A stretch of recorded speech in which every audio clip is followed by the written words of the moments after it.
One of the notable characteristics of Visual Studio is all the little windows that you wind up accumulating around the edges of the Visual Studio shell.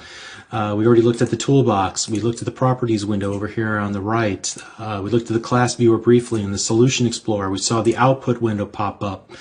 We didn't look at it, but the error list would show us if we had any errors in our code. And I mean, those are just the ones that are docked out here while we're in development. By default, we can add, oh, look at how many other windows there are that we can look at. And if that's not enough for you, then you can find this other Windows submenu item, and that gives you even additional menu options or windows that you can open up. And they all have a crucial function for a specific scenario, right?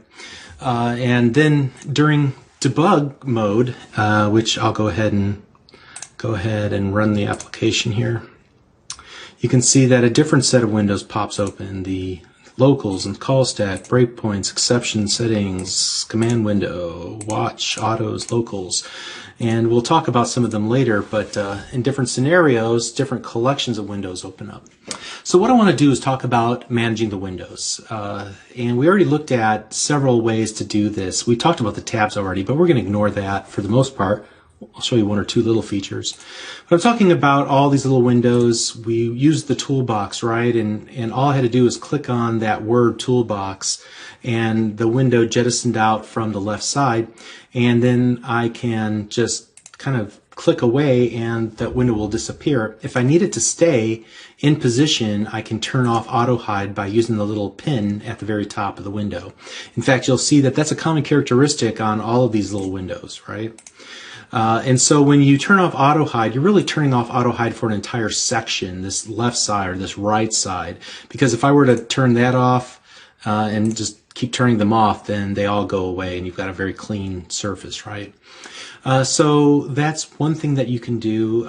Now, what if you didn't like the position of this window and you wanted it to be maybe over here on the right-hand side? Well, you can grab the title bar and rip it off, and then you can see all the places where you can put it.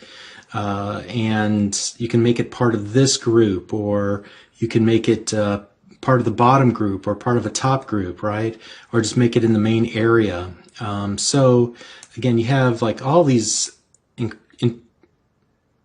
these options for docking the various windows in the user interface. Now, what if you like this layout? I mean, this is a pretty clean layout if you're just going to write code. You don't need to see the Solution Explorer and everything, and you want all the space that you possibly can use.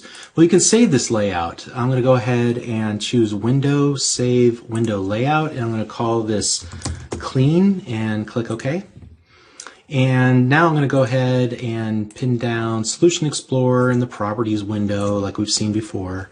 And they're all back in place now. But what if I wanted to get back to that clean layout? Well, I can go to Apply Window Layout and find the clean layout that I created, or I can use Control-Alt-1 and obviously can create 1 through 0 of these layouts that will be easily accessible.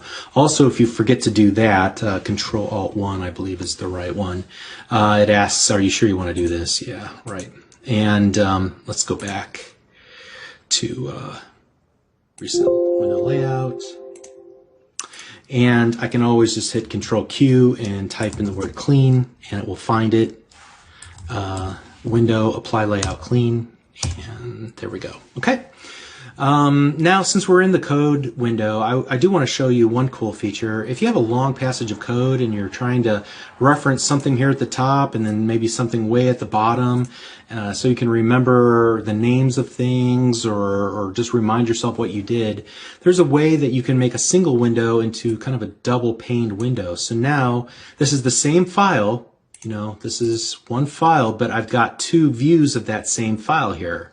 Pretty neat. And so I can go through this one independent of this pane, but I'm still working on the same file. It's pretty neat.